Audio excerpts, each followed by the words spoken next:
What do you think, my friend, about sitting here in this nice location, this beautiful house of yours? I lucky. What do I think? I'm lucky. Um, it's been a long journey. Um, Ups and downs. It's not always good. I guess good, bad, and ugly. But success is good. It's good. It's good. And didn't get here by myself. You know, uh, I wouldn't be here without my co-founder, my wife. You know, this is Alicia Valentine. I'm pretty sure she's somewhere. Um, but yeah, I'm blessed to be where I'm at. You know. You know, me and my wife, we met you and your wife early on in your guys' relationship, and we kind of seen you guys from the beginning to now, and it's like a journey to see and everything that's happened like in between. And very rare do me and Charlie always talk about this, was very rare do we see two people who come so far in such I mean, I know it doesn't seem like a short time period, but it is kind of a short time period, and the journey that's been made, especially together with you guys. And it's like, If I was to speak on it, it would me and her. I mean, I would like to say it was love at first sight. It's funny how we met, but I guess we'll have to get into that another story, another time. But it was like the clash of two titans. I'm not gonna lie, alpha versus alpha, and I think that the recognition of each other and the strengths that we had is probably why we lasted. Um, but we had to find each other. Neither one of us are right. I will tell you the truth that my wife, Mrs. Valentine, she is the complete opposite of everything that I am. So I mean, we're perfectly imperfect, yeah. right? It's almost like saying yin and yang. So um, that's what made our full circle. To be honest with you. When you say the clash of two titans, because I know you both, and like I know that you two both have really strong personalities. So how do you think? I think especially in today too, is like a lot of people have, um, they have their own beliefs, they have their own way of thinking about things when they come together. And then the stronger you make those personalities, when those come together in a relationship, a lot of times that can end in just like an explosion because the personalities are so big. So how did you guys balance that?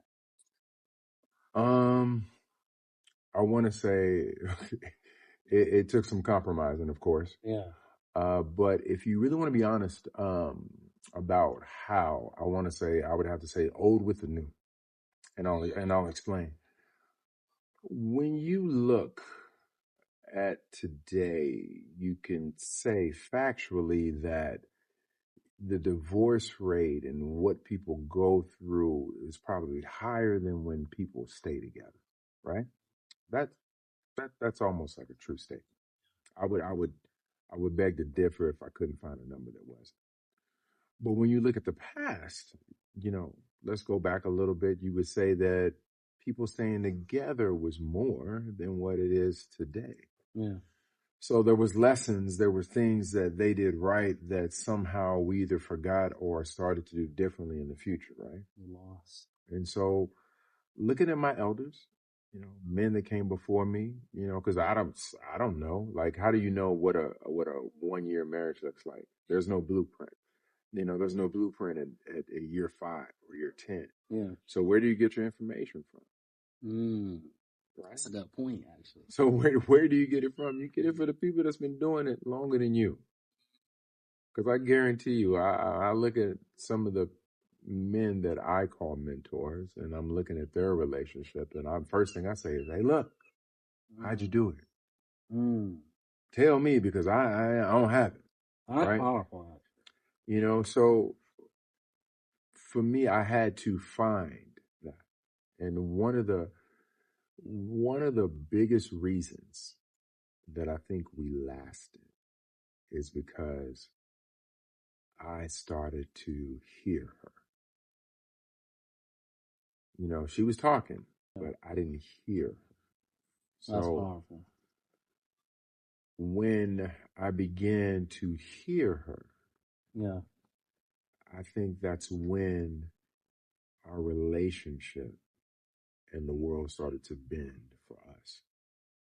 Yeah, and that's true. I coined her, and then she gonna get mad when I say this, but you know, please don't y'all out quote me.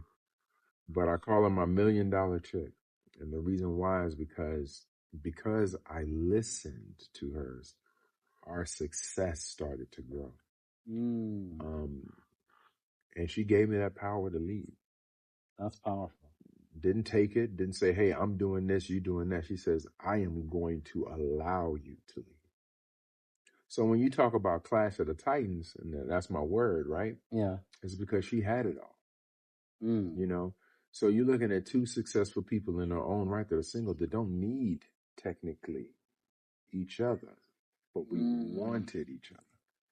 no, You know what I'm saying? that's powerful. So, you know, with that being said, you know, that was the beauty. And that binding love and devotion is why we were able to weather the tides of today. I want to say. That makes a lot of sense. I think a lot of things what you said really made some good points. You know, for example, I think a lot of people, they don't look at their elders, for example, for wisdom about how to um navigate like a new relationship, or just the up and downs or the unexpecteds in a relationship. I think people don't do that. I think they also have a different mentality now too, where it's like because of all the apps and all the online dating, it's very like if you don't please me or something's not right, I'm just gonna swipe to the left. You know what I mean? That's true. Consumer. It's almost like a consumer society with relationships. Oh yeah, absolutely. Swipe right, get the next one, on to the next one Yeah. until you find that perfect fit. But that's the thing. Nobody wants to work on the perfect fit. Like you know, me and our relationship, me and my wife, I wouldn't say it was super perfect, but it's perfect for us. You know, she allows me to be me as well as I allow her to be her. And I think that's why it works so much. You know, the difference is that most people come into a relationship and they're looking to change a person. Yeah. You know, um, if a person really wants to truthfully change or be mindful of their habits, I would say it's an individualistic task, not on the mate. It's not her job to make me happy. Yeah. You know what I mean? It's not. It's not. You know, Mm, I have to be happy where I'm at. And when I that's when I powerful. when I stand up, do I say, am I literally happy to be where I'm at? Yeah. You know. Now that's even that what you just said is deep right there. Is that reminds me of something someone else told me. The same thing is that your mate isn't the person who's responsible for making you happy. Absolutely. Which is the opposite of what people will think sometimes. Sometimes people will be like, well, you're supposed to make me happy. So But I will tell you this though. I am a person that I am a very strong will. And there is only one person's opinion that honestly matters on how I view the world. Because she's completely the opposite. So she sees everything differently. But her words to me means more than anybody else because we chose each other. It's not by like, I have to be with you. You see what I'm saying? So, um, in that right, knowing that we choose each other every time gives us the ability to be ourselves. No, do you think that, like you said, she sees everything opposite of you? Do you see like power in that?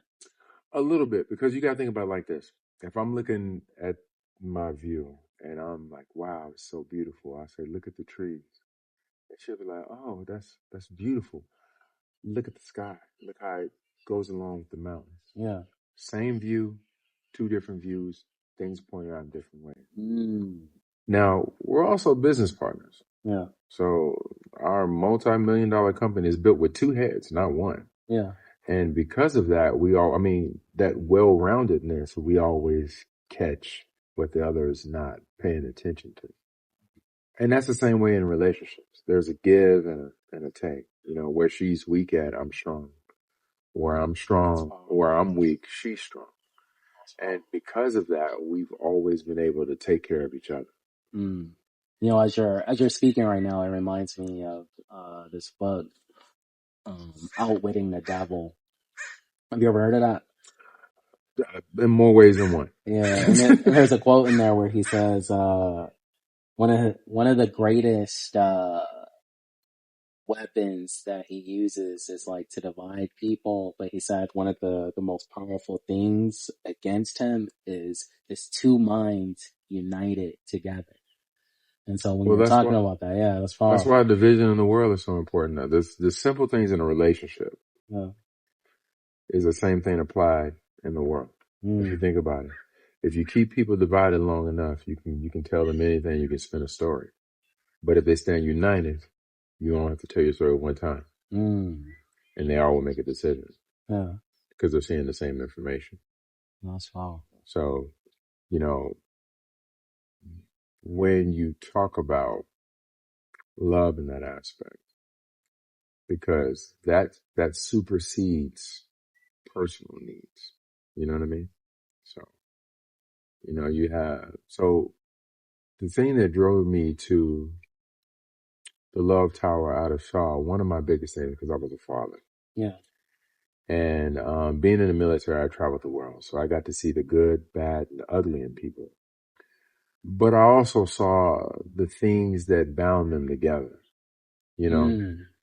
And there are certain commonalities that doesn't have that transcend culture or time and color and race. You know what I'm saying? So with that being said, some of the most common things is love for children, love for people, love for self. And somewhere along the way, we kind of got caught up in the race stuff and forgot those things. So when you add them back, people see things differently. That's true. And then even to piggyback off that, not only do they see things different, their cares, are different. That's true. That's true. I always tell people it's like, I think in the West, like in America, we're so used to society. It's going faster. It's about higher productivity, more profit. Things are really about, especially if you ever been in sales, like I've been in sales before, and it was always very hyper focused, so much to the point where the sell was so important. It's almost to the point where it's teaching you to almost be manipulative to get the sell almost.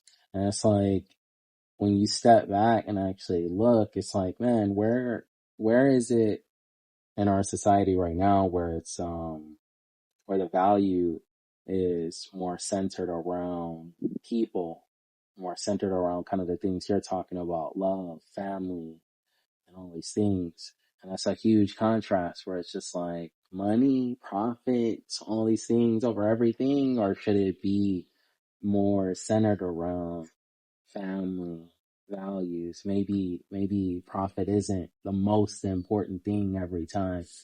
You know what I mean? Well, you think about it. Think about the people that we consider successful, right? And think about how they talk. Do you hear them always talking about money? Do you hear them talking more about things they're trying to do to be better? Commonly, there's a time and a place for everything, but overall, what do they talk about? And they're actually, so because we grind, because, we do it together, because we both are. See, the thing about me and Alicia, even though we're opposite, man, our goals are aligned. I might say, family is the most important thing, but what that looks like to her is different from me. But the ultimate thing is family is the most important. You see what I'm saying? Yeah. So no matter how I say it, how I view it, that's the it. Mm. And so we both know that. We're like, hey, finishing this project is the utmost important, Yeah. right? You know, and she's looking at it from a different view, but still the whole common goal is to finish the project, you know, and be on time. So, and that is what made us whole, you know, even though we're quite opposite, you know, and it's good. So our conversations, because we're opposite, actually, are very interesting. We're always teaching each other something, right? So, It's you like, I know, never seen it from that yeah, you're perspective. like, whoa, okay, I get it, you know. But I felt the that's our same thing. thing. You know, we pay attention to each other. We know that we keep choosing each other over and over, and that's why, you know, we are the way we are, actually. Yeah. Now, do you think that I'd be interested to hear, cause you're a very logical person, right? True. And you're very business minded. And I think like when I watch you, like I see like you are really, really good businessman. Like, and I think to a certain extent, you need a certain level of like logic, critical thinking to be a good businessman. You know what I mean? But at the same time, you have also found a balance with love. And what I found, like personally, and you could tell me like if you feel like the same way, is like, I found that love sometimes is kind of like, you had to throw logic out the window where it's just like, man, this logically doesn't make sense, but love is the criteria that will define like how I move in this situation right now. I would say love defines the logic.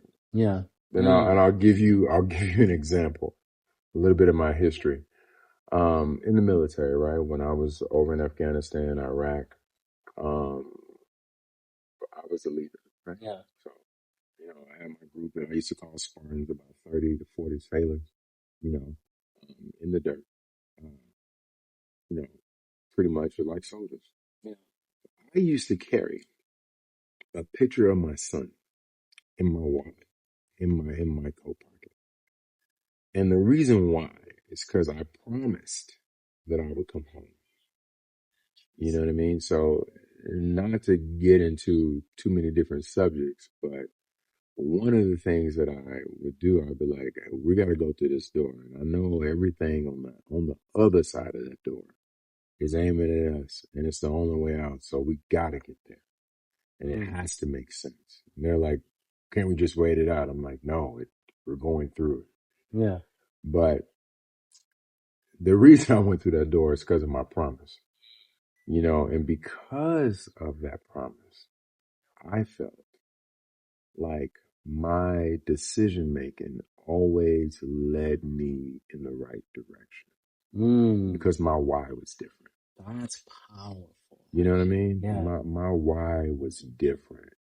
So So my mind agreed with me and said, hey man, we're going through that door. I need to catch every angle, you know what I'm saying? Like every door, every spot, so the every love was casualty. influencing the logic. Because the normal person wouldn't walk through the door. They're just waiting.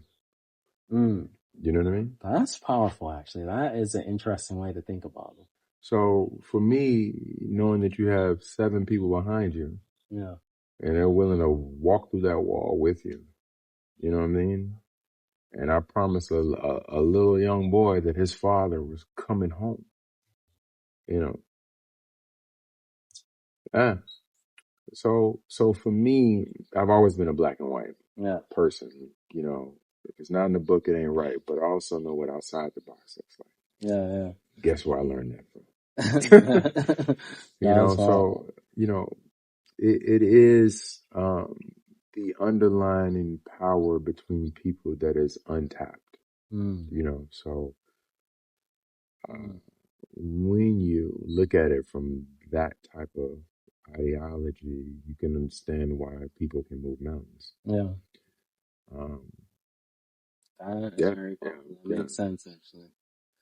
That's deep. It's like, you know, cause you think about it in a situation like that is logic itself wouldn't, I mean, it'll probably get you through the situation. It'll carry you through, I think, a lot, but I think what's going to keep driving you day after day to make it home, it's the connections that you have with the people you love, probably. That's powerful. Absolutely. Yeah. The will to live is unmatched. Yeah.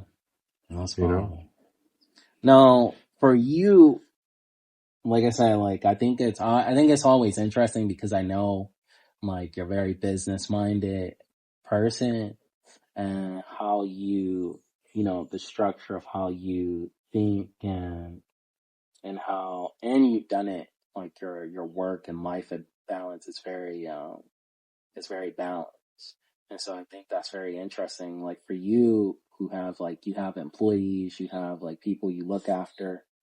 It's like, how does, how do you go about like business in a sense of, like you also want, like, obviously you want higher profits, you want the business to do well. At the same time, you also balancing people too who work for you. How do you do that? How do you? Good question. So the first part is that I live 5 years in the future. You know what I'm saying? So I don't live in today's reality. Yeah. Because I'm always forecasting, right? So with me, primarily most of the people in my company, if not all, have been handpicked for their attributes.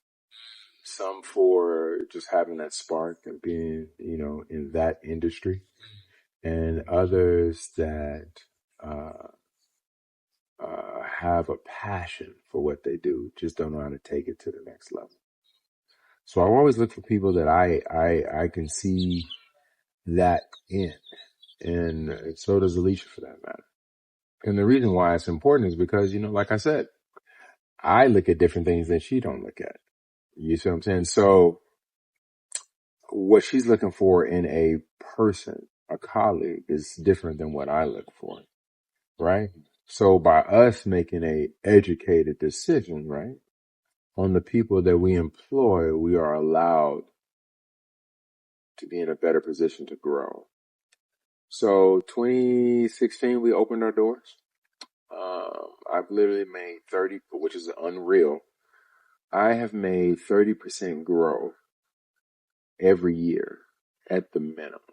Some more than that. The only thing that slowed us down, I want to say, is the pandemic, but we're reversing that. But also with that, I have never lost more than 2 employees.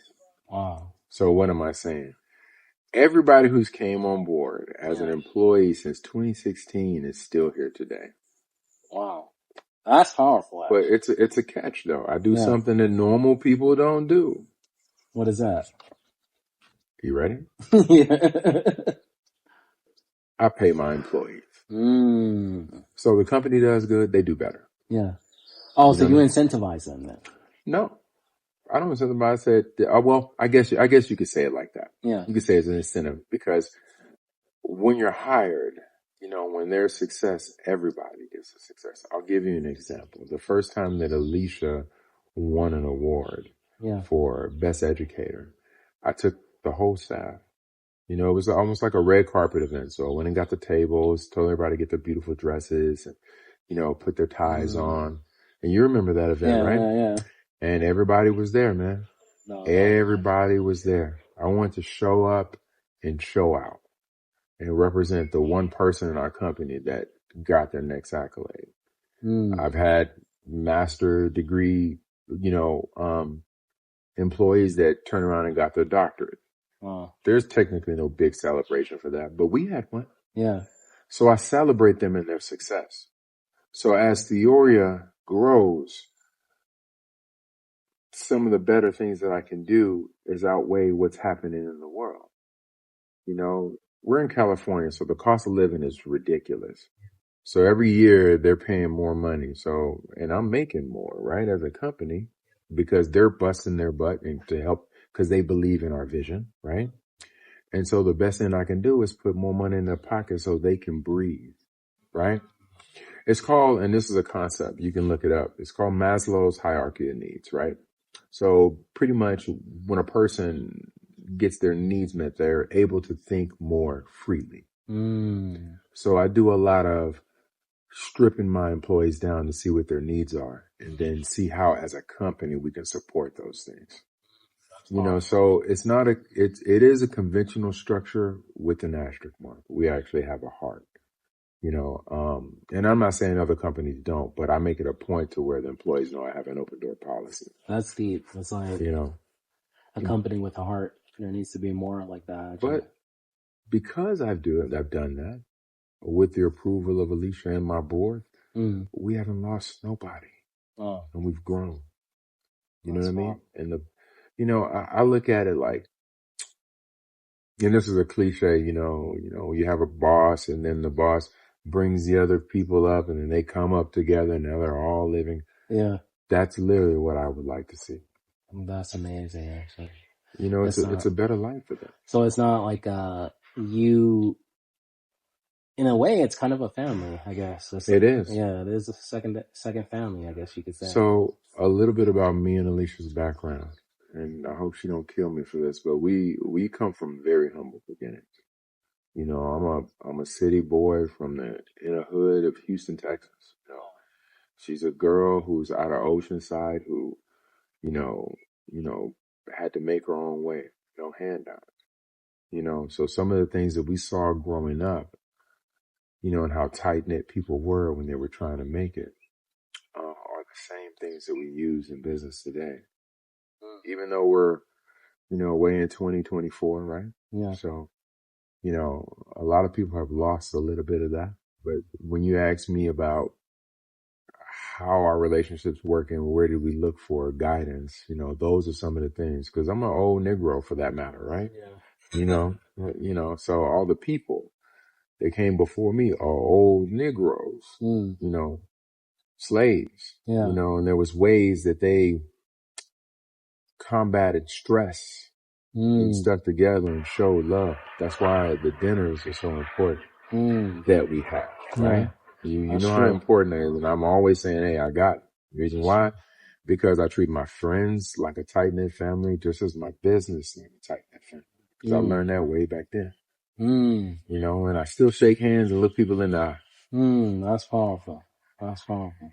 Do you think that, so because when you hire people like that and because you are looking to, like I said, it's like a second family. So you really do need to measure the people who you bringing in. Absolutely. Do you think that the two of you, it allows you, because of how she looks at things differently, you look at things differently, do you think that it allows you to actually see the person more through a bigger lens, I guess you could say? I have learned a lot from her, and I would beg to differ that she would say the same about me. Because we normally never looked at the same picture the same way, right? So I'd be like, oh man, this person is on this. And she'd be like, no, you might want to research that some more. Yeah. Maybe something's there that we're missing, you know, or vice versa. Yeah. Or she would not see the value in, say, a business relationship. She'd be like, no, they're trying to backslide. I think that maybe they're trying to get one up on us. And I would say, no, let me see if there's something there. And she would go, okay, if you think there's something there. Yeah. And then we have to come back and we were like, hey, that decision you made. Oh yeah, that was the one. That was good. But there's an underlying thing. We had to make sure each other were heard. You know what I mean? And then because we are in business, just like home, you make sure that the roles are defined. I don't step on her toes technically. She don't step on mine technically. So even if it's something, let's say she's the lead, let's call it that. Yeah. I don't say, oh no, you're not going to do that. I go, well, why did you do that? I would prefer if you did it this way, but it's your call. Yeah. So that way she always knows my interests, and then she makes her decision based off of that. So it's not that's out of respect. you know. That's So interesting, respect is actually. given and received. You know what I'm saying? So that's one of the things that we do to try to make sure that we validate each other. So you'll make your opinion known about something, but at the end of the day, you'll leave it to her to make the final decision. It depends on what it is. You know, there's things that she's running the show. There's things that I run the show, and that's how we do it. It's a lot easier that way. Yeah, that makes sense. Actually, that makes sense. No, Especially that's the compromise.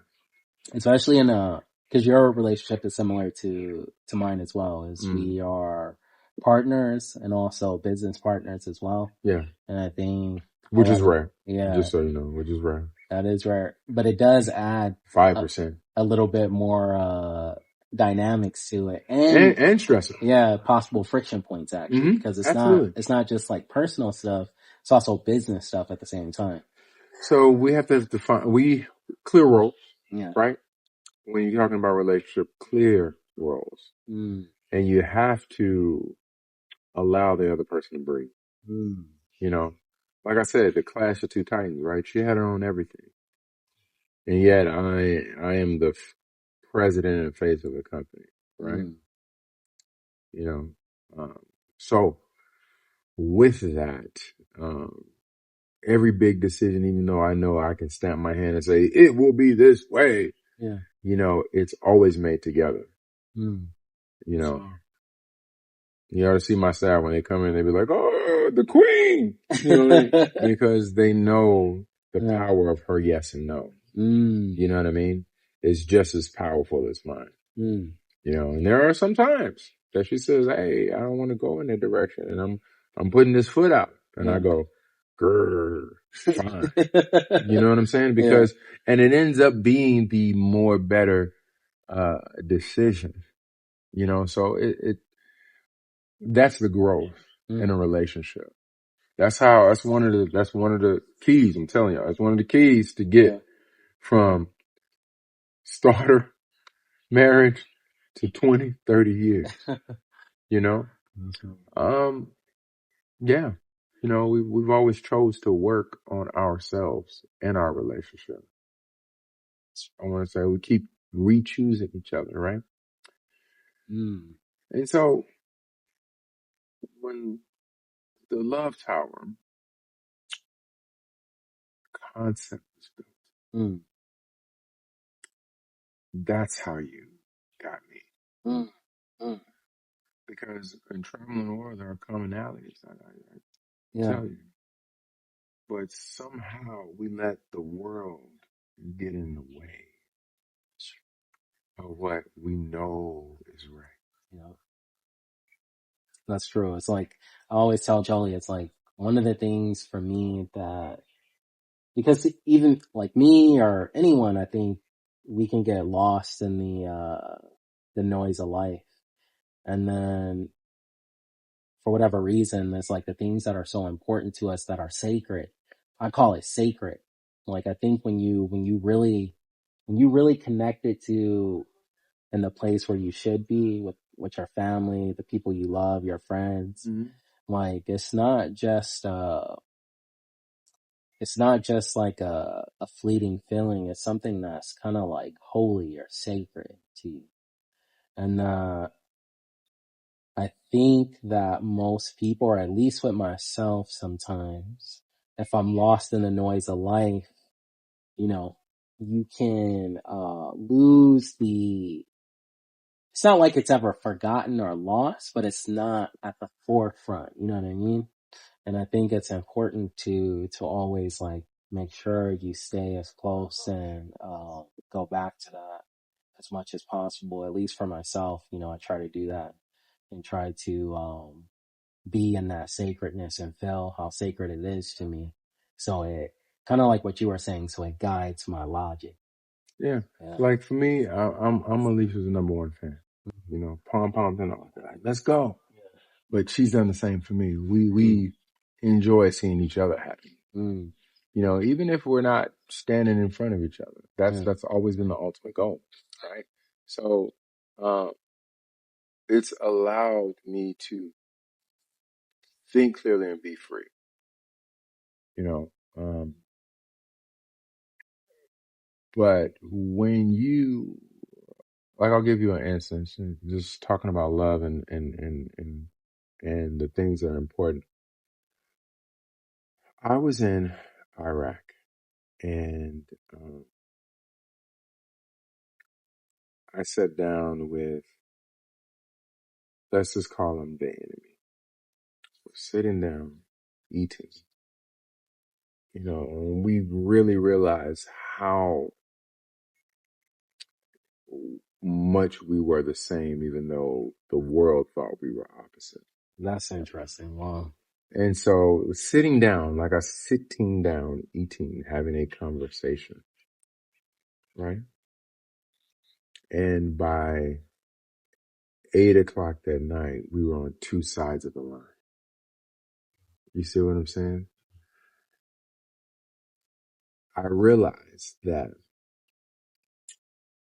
the world puts you in situations and you would think that you're the only one that feels your way.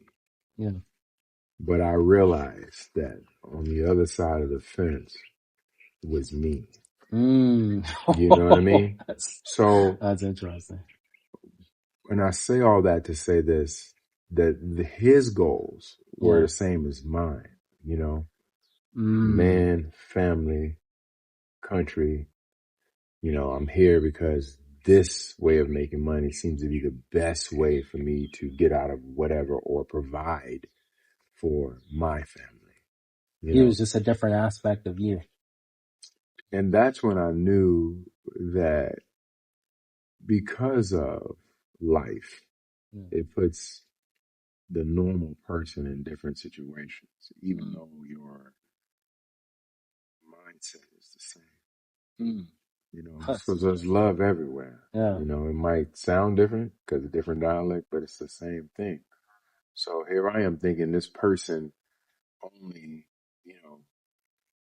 murder, death, kill, and it's quite the opposite, Mm. So it made you question why we do what we do, right?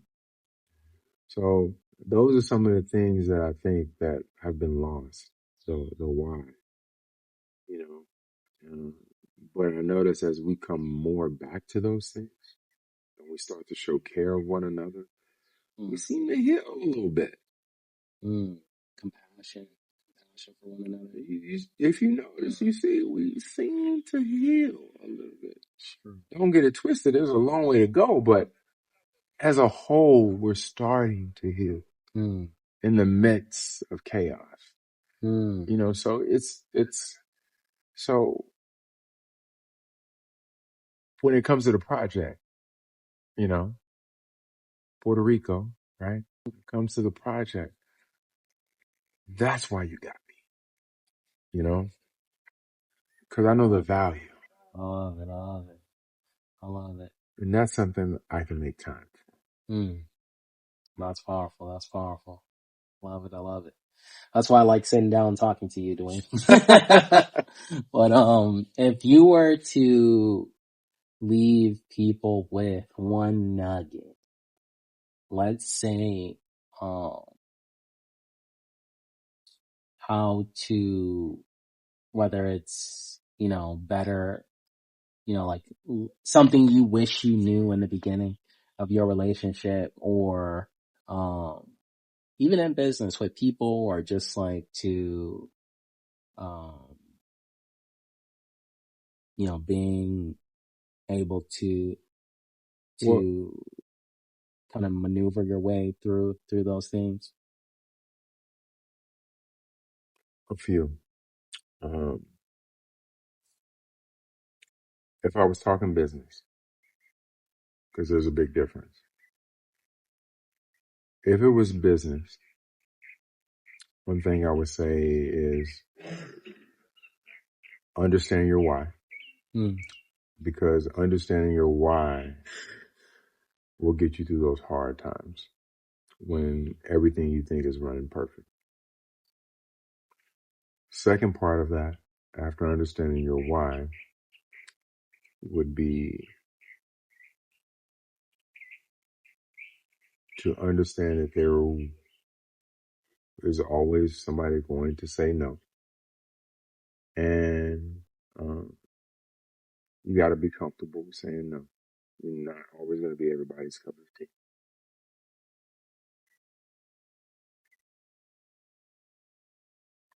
Believe people's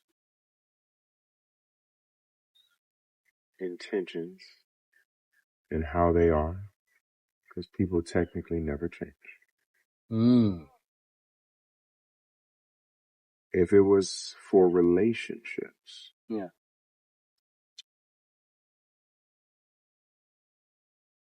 I think I would have to say, listen more than you speak. Powerful. No, but more importantly, people always want to know how to get to the next level, right? So if I was to take it back to business, it would, because I'm an angel investor. Yeah. So I only invest in three things. People, right? Processes and profitability. Most companies, most people for that matter, big or small, usually has 2 out of 3 and they're working on the third. So I never push where I cannot add value. I've looked at a person's, portfolio and said, hey man, you look like you rocking. You technically don't need me. You might want to get out of your own way though, because you're blocking yourself. Yeah. But being a person of service, there will always be opportunities for you. How much you apply yourself depends on how far you go. But having a service or providing a service for that matter, you will always not make money. You will always have the ability to make money based on your aptitude. And the second thing is, I'm always learning. Every day I'm learning. Every day I'm polishing my craft. And the biggest thing about that is that the information is free. Like a lot of people don't even look. Yeah. That's true. So if I was going to give somebody a nugget that they can take right now and use in their business today, I would say nobody knows that. And here's a simple thing. Facebook owns what? Instagram, right? Right. So Facebook and Instagram has a school that is free to learn how to use their platform to make money. And nobody ever goes. I want to say it's still coined a Facebook blueprint. Yeah. Now, primarily probably 80% or maybe 70% of the information you might actually know. But it's that 30% that you don't is why you go get it. But because it's free, people don't value it. Interesting. And you want to know how many CEOs I know have taken that class? How many? Almost all. Really? You know why? Because if you want to have an intelligent conversation about taking your company to the next level after the pandemic, where the internet is what people look to first, you better know how to reach them. Right? So if you don't understand that, you'll never get there. Yeah. So that's my nugget. You add that to whatever you're doing today. That's the first part. Understanding your people, understand the information is already at your fingertips. You just got to go get it. That's the problem. People are not utilizing the information that's in front of them. That's awful, especially now. That makes so much sense. Love it. I love it. I love it. Thank you, brother. Absolutely, my guy. This is what we do, right? You didn't have to put me on camera for this, man. I didn't have to get a mic for this. This is what we do. The only way I can pay it forward is to give it to the people that's either with me, around me, or behind me. That's good. You know what I mean? So I think we got some good knowledge for people out there. I hope so, man. Thank you. Yep, absolutely. That was good. Yes, sir.